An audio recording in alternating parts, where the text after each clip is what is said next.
Hello નમસ્કાર વિદ્યાર્થી મિત્રો, ગુજરાત એજ્યુકેશન યુટ્યુબ ચેનલ પર આપ સર્વનું હાર્દિક સ્વાગત છે। મિત્રો આજે આપણે વાત કરવાના છે ધોરણ 6 ની અંદર વિષય છે ગુજરાતી એટલે કે પલાશ અને સ્વાધ્યાય પોથીમાંથી પાઠ નંબર 6 જેનું નામ છે રાષ્ટ્રીય શાયર ઝવેરચંદ મેઘાણી, તેનું સંપૂર્ણ સોલ્યુશન આપણે જોવાના છે। તો આ વિડીયોને અંત સુધી જોવાનું ભૂલતા નહીં। ચેનલ ઉપર જો પ્રથમ વખત આવેલા હો તો ચેનલને જરૂરથી સબસ્ક્રાઇબ કરી દેજો। તો પ્રશ્ન નંબર પહેલો છે કે નીચેના દરેક પ્રશ્નના ઉત્તર માટે આપેલા વિકલ્પોમાંથી સાચો વિકલ્પ શોધી તેનો ક્રમ અક્ષર પ્રશ્નની સામે આપેલા બોક્સમાં આપણે લખવાનો છે। તો પહેલો પ્રશ્ન છે કે સિંધુડો એટલે શું? તો એનો સાચો જવાબ આવશે શૌર્ય જગાડનારા કાવ્યોની ચોપડી। બીજું છે કે ઝવેરચંદ મેઘાણીનો જન્મ ક્યારે અને ક્યાં થયો હતો? તો ઝવેરચંદ મેઘાણીનો જન્મ 28 ઓગસ્ટ 1896ના રોજ ચોટીલામાં થયો હતો। ત્યારબાદ પ્રશ્ન નંબર 3, ઝવેરચંદ મેઘાણીના પિતા કઈ નોકરી કરતા હતા? તો એ આવશે પોલીસ જમાદારની। ચોથું છે કે ગાય વાછરડાને ખેંચે તેમ ગૌમુખી ગંગા કોને પોતાની તરફ ખેંચતી? તો જવાબ આવશે ઝવેરચંદ મેઘાણીને।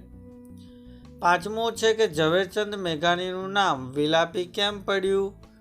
તો તેઓ કલાપીના ગીતો દર્દભરી રીતે ગાતા હતા તેથી। છઠ્ઠો પ્રશ્ન છે કે નીચેનામાંથી કઈ બાબત ઝવેરચંદ મેઘાણીના દેખાવ અંગે સાચી નથી? તો એ આવશે નાની સરખી આંખો। સાતમો છે કે ઝવેરચંદ મેઘાણીની સૌથી વધુ પ્રસિદ્ધ રચના કઈ છે? તો એ આવશે સૌરાષ્ટ્રની રસધાર।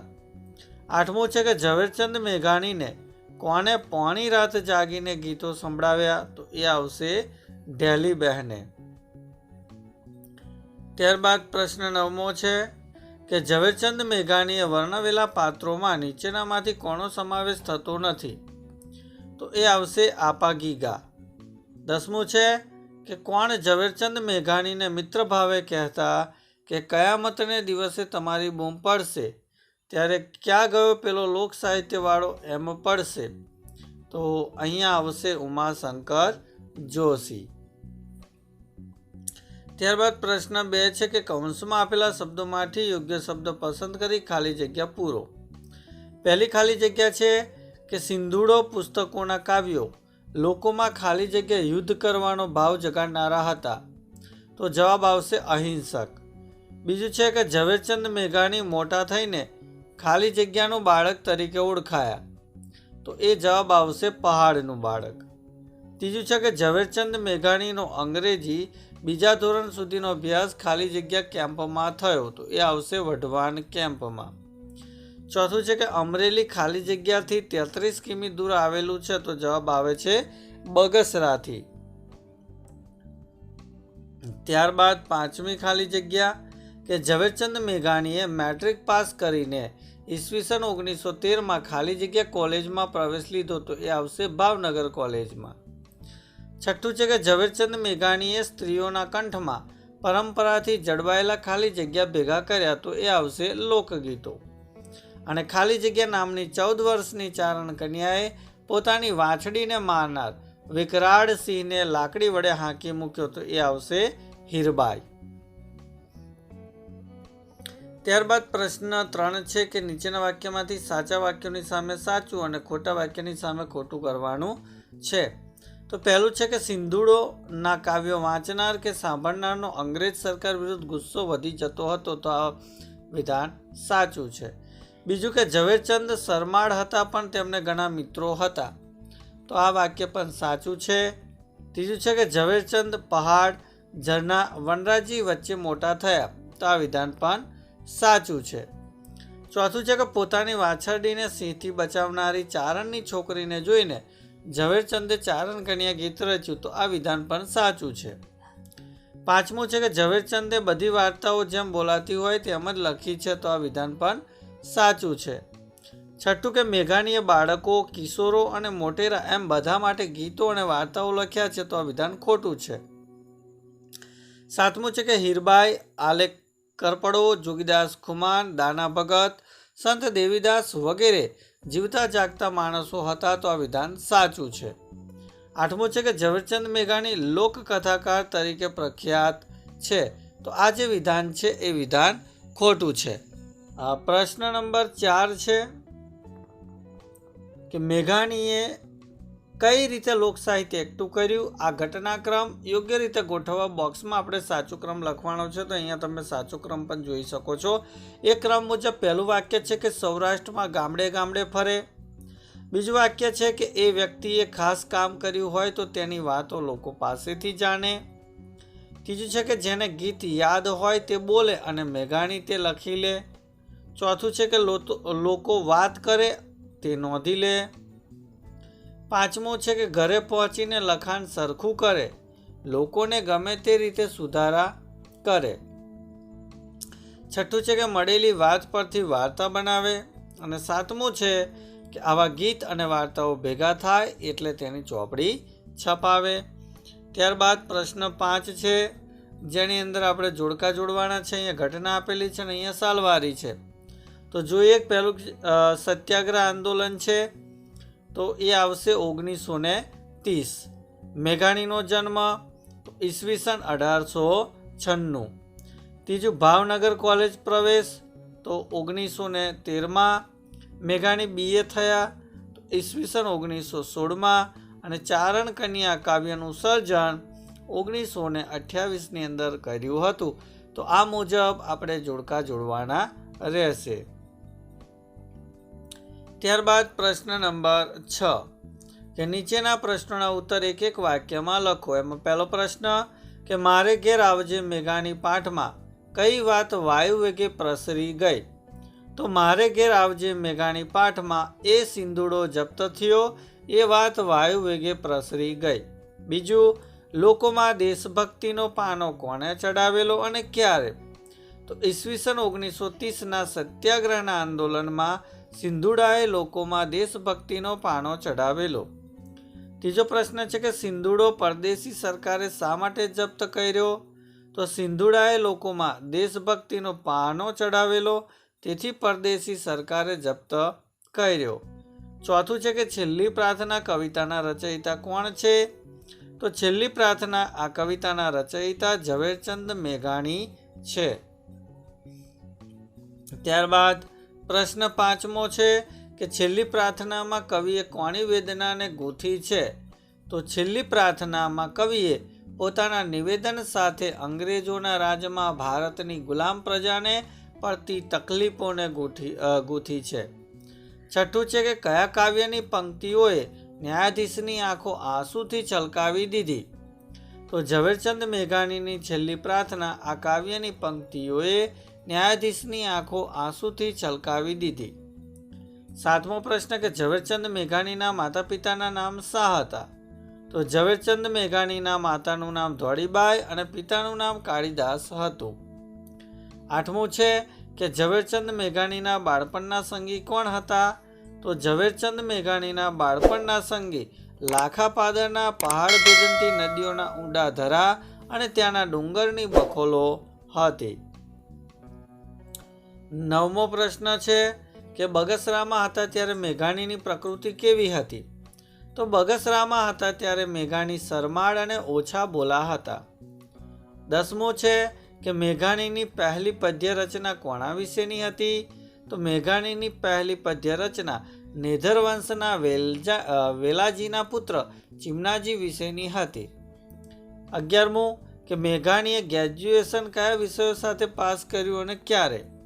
તો મેઘાણીએ ઈસવીસન 1916માં અંગ્રેજી સંસ્કૃત વિષયો સાથે ગ્રેજ્યુએશન પાસ કર્યું. 12મો પ્રશ્ન મેઘાણીને પોતાનું જીવન કાર્ય શામાં દેખાયું? તો હડાડા દરબારે સોરઠી બહાર વટ્યા અને સંતોની વાતો કહી એમાં મેઘાણીને પોતાનું જીવન કાર્ય દેખાયું. 13મું છે કે મેઘાણીએ કોને કોને મળીને લોકગીતો ભેગા કર્યા? તો મેઘાણીએ ચારણો, બારોટો, ભરવાડો, ભજનીકો, કાઠીઓ, રાવણહથ્થા, ભરથરીઓ, ઘરડી દાદીમાઓ તેમજ ગૃહિણીઓને મળીને લોકગીતો ભેગા કર્યા હતા. 14મો પ્રશ્ન છે કે કવિ શ્રી દુલાભાયા કાગ સાથે મેઘાણી ક્યાં ગયા હતા? તો કવિ શ્રી દુલાભાયા કાગ સાથે મેઘાણી ગીરમાં તુલસી શ્યામની નજીક ચારણોના એક નેશમાં ગયા હતા. 15મો પ્રશ્ન કે મેઘાણીને કયા કયા ઉપનામ મળ્યા હતા? તો મેઘાણીને પહાડનું બાળક, વિલાપી, જનક રાજા તેમજ રાષ્ટ્રીય શાયરનું ઉપનામ મળ્યા હતા. પ્રશ્ન 7 કે નીચેના પ્રશ્નોના ઉત્તર 2-3 વાક્યમાં લખો. એમાં પહેલો પ્રશ્ન કે ઝવેરચંદ પોતાને પહાડનું બાળક કેમ માનતા હતા? તો ઝવેરચંદ પહાડ અને પથ્થરો વચ્ચે ઉછર્યા. જમાદાર પિતાની બદલીઓ ડુંગરાળ પ્રદેશોમાં થતી એટલે એમને ખેતર, પાદર, નદી, પર્વત સાથે દોસ્તી થતી રહી. પહાડ ભેદનતી નદીઓ, એના ઊંડા ધરા અને એ ડુંગરની બખોલો તેમના બાળપણના સંગી હતા. તેથી ઝવેરચંદ પોતાને પહાડનું બાળક માનતા હતા. બીજું છે કે ઝવેરચંદ વેકેશનમાં લાખાપાદર શા માટે પહોંચી જતા? તો જેમ ગાય વાછરુંને ખેંચે એમ લાખાપાદર થાનું. એની ઊંચી ભેખડો, વસમો વાંકડો, ઘૂમટો તાણીને વહેતી ગોમુખી ગંગા, ડુંગરની બખોલો અને પહાડ ભેદનતી નદીઓના ધરા ઝવેરચંદને ખેંચતા હતા. બાળપણના એ સંગીને મળવા વેકેશનમાં ઝવેરચંદ લાખાપાદર પહોંચી જતા હતા. ત્રીજો પ્રશ્ન છે કે બગસરામાં મેઘાણીને શાના પાઠ શીખવા મળ્યા? તો બગસરાની મિડલ સ્કૂલમાં મેઘાણી પ્રથમ નંબરે રહેતા. પ્રાર્થના પોતે જ ગવડાવતા. જેનોની પાઠશાળામાં ધર્મગુરુ કે દાતા આવે તો મેઘાણી જ કવિતા અને સ્તવનો ગાતા. આ સમયમાં જ મેઘાણીની રચેલી પદ્ય રચના વિદ્યાર્થી સંઘે સમૂહમાં ગાઈ હતી. આમ બગસરામાં મેઘાણીને કાવ્યગાન અને કાવ્ય રચના કરવાના પાઠ મળ્યા.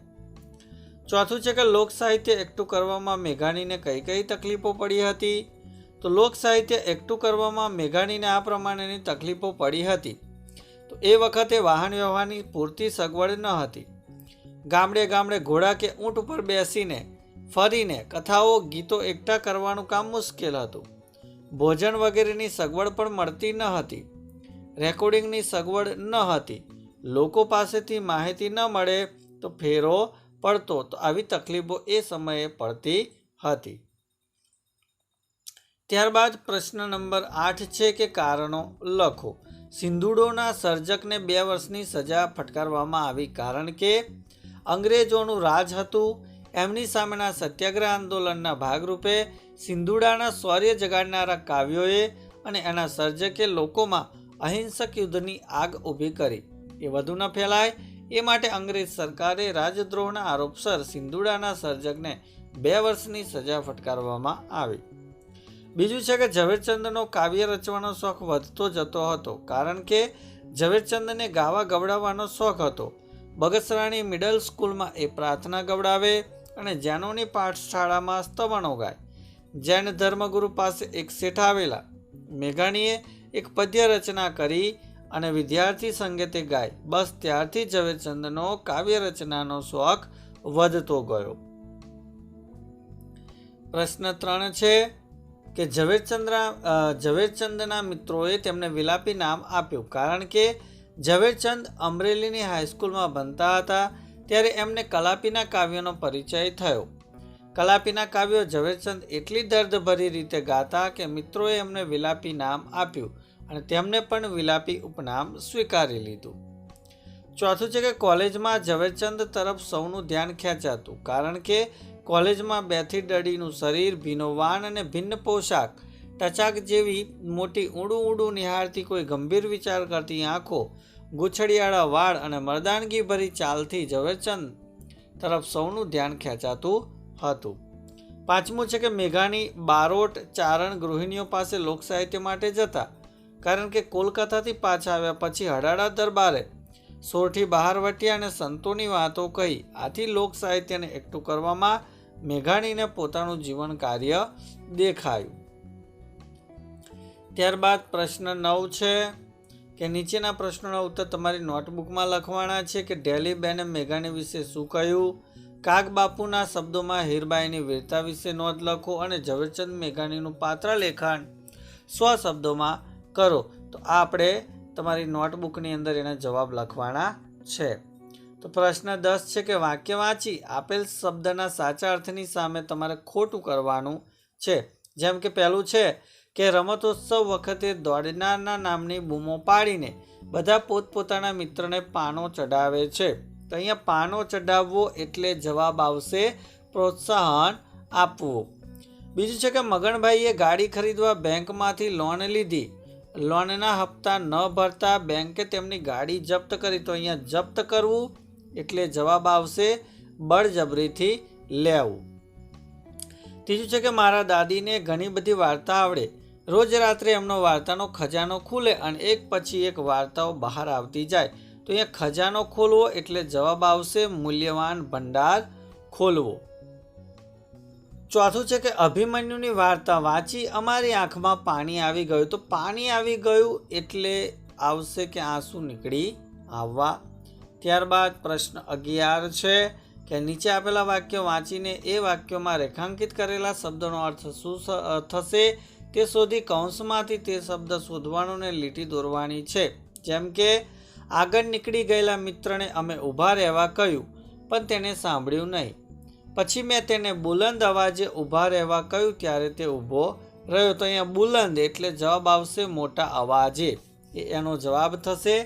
ત્યારબાદ જે બીજું છે કે તે માણસ ધીમે ધીમે મોટો થતો ગયો અને થોડી વારમાં તો એ વિકરાળ રાક્ષસ બની ગયો. તો વિકરાળ એટલે આવશે ભયાનક. ત્રીજું છે કે ખમીરવંતો અભિમન્યુ એક પછી એક ચક્રવ્યૂહના કોઠા ભેદીને આગળ વધતો જતો હતો. અહીંયા ખમીરવંતો એટલે આવશે જોશીલો. ચોથું છે કે જેન્સીને ભણી ગણીને શિક્ષિકા બનવાની આકાંક્ષા હતી. તો આકાંક્ષાનો મતલબ થાય છે તીવ્ર ઈચ્છા. ચોર ચોર એમ હાકોટા સાંભળી આજુબાજુના લોકો લાકડીઓ સાથે બહાર આવી ગયા. તો અહીંયા હાકોટા એટલે જવાબ આવશે બૂમો. ત્યારબાદ પ્રશ્ન નંબર 12 છે કે કૌંસમાં આપેલા શબ્દોમાંથી ગદ્યખંડમાં યોગ્ય શબ્દ ગોઠવો. જેમ કે અમે બધા મિત્રના, અહીંયા આવશે નેસમાં બેઠા હતા. સૂર્ય હજી હમણાં જ આથમેલો. રોડ કોડ વેડા હોવાથી હજી અંધારું ઉતર્યું ન હતું. તેવામાં હોંકારા સંભળાયા. અમે બધા લાકડીઓ લઈને અવાજની દિશામાં ધસી ગયા.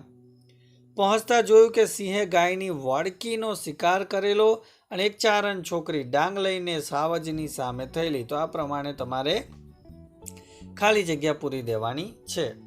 13મો પ્રશ્ન છે કૌંસમાં આપેલા શબ્દમાંથી યોગ્ય શબ્દ પસંદ કરી ખાલી જગ્યા પૂરો. જેમ કે એ ડુંગરની બખોલો તેમના બાળપણના ખાલી જગ્યા હતા. તો ભાઈ સંગી હતા.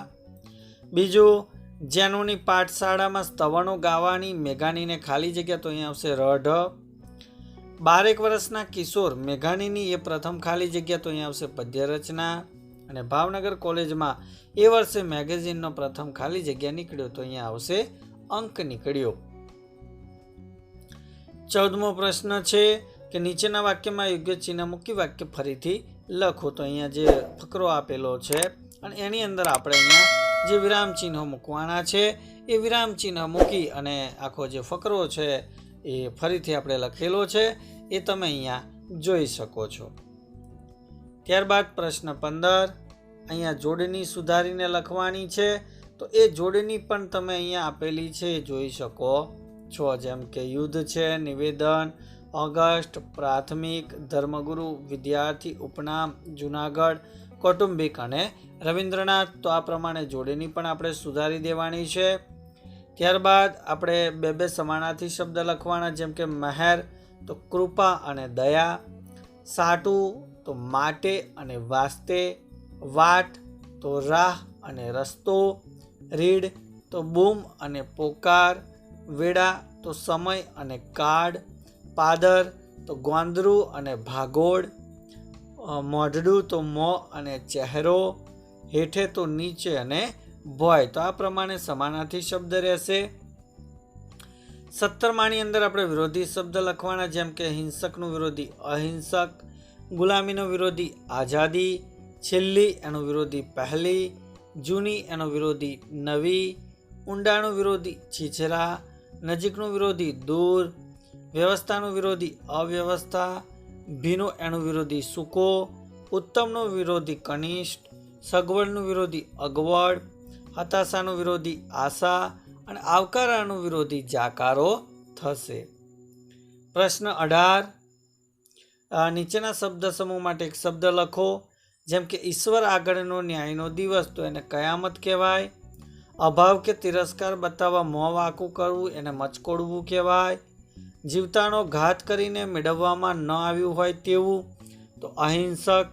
પાણી સુકાઈ ગયું હોય તેવો મોટો વહેડો, તો એને વકડો કહેવાય. નદી, તળાવ વગેરેમાંનો ઊંડો ખાડો, તો એને ધરો કહેવાય. ભરથર વગેરે લોકગીતો, ગાનારાઓનું 2 તારનું નાનું વાદ્ય, તો રાવણ હથ્થો. લોક પરંપરાથી ઉતરી આવેલું કોઈ અજાણ્યા ગીતકારે રચીને લોકોમાં વહેતું મૂકેલું ગાન, તો એ આવશે લોકગીત. ભેંસોનું ધન, તો એને ખાડું કહેવાય. હાજી ન વિયાની હોય તેવી નાની ગાય કે ભેંસ, એને વોળકી તરીકે ઓળખવામાં આવે છે. 10મું છે કે હો એવા સ્વીકારનો ઉદ્ગાર, તો હોંકારો. ઘણે દૂર સુધી સંભળાઈ શકે એવું, તો બુલંદ. 2 અથવા વધારે માણસો એકઠા થઈ એકબીજાના મત મેળવવા, તે મસલત કહેવાય. 19મું રૂઢિપ્રયોગનો અર્થ આપી વાક્યમાં પ્રયોગ કરવાનો. જેમ કે કાનમાં ગુંજવું, તો મનમાં સંભળાવવું. વાક્ય છે કે શિક્ષકના પ્રેરણાદાયી શબ્દો કાનમાં ગુંજવા લાગ્યા. બીજું છે કે મોં મચકોડવું, અર્થ થશે અભાવ કે તિરસ્કાર બતાવવો. વાક્ય છે કે તેનો મનપસંદ ડ્રેસ ન મળતા તેને મોં મચકોડ્યું. ત્રીજું છે ભભૂકી ઉઠવું, તો કે સળગી ઉઠવું, એકાએક ઉછળી બહાર આવવું. તો વચન ભંગ થતાં તેમની વચ્ચેની કટુતા ભારે ભભૂકી ઉઠી. પ્રવૃત્તિ છે. પ્રવૃત્તિની અંદર તમે જોઈ શકો છો કે નીચેનું ચિત્ર જુઓ અને લાખા પાદરથી લોક સાહિત્ય સુધી પાઠના આધારે હીરબાઈ વિશે 8 વાક્ય લખવાના છે. તો અહીંયા ચિત્રનું જોવાનું છે અને પછી એ ચિત્ર આધારિત આપણે વર્ણન કરવાનું છે. ત્રીજો પ્રશ્ન છે પ્રવૃત્તિમાં કે નીચેના તળપદા શબ્દોના અર્થ લખો. તો રીડ, તો કે ચીસ. હાવજ, તો સિંહ. અને સોટો, તો લાકડી. અને લાલ ધમેલ, તો એ આવશે રાતી ચોળ. તો વિદ્યાર્થી મિત્રો, ધોરણ 6 વિષય ગુજરાતી એટલે કે પલાસની અંદર સ્વાધ્યાય પોથી આધારિત પાઠ 6 કે રાષ્ટ્રીય શાયર ઝવેરચંદ મેઘાણીનું સંપૂર્ણ સોલ્યુશન નિહાળ્યું. વિડીયો ચોક્કસથી તમને ગમ્યો હશે તો વિડીયોને લાઇક કરી દેજો, શેર કરી દેજો અને ચેનલને સબસ્ક્રાઈબ કરી દેજો. Thank you. આભાર.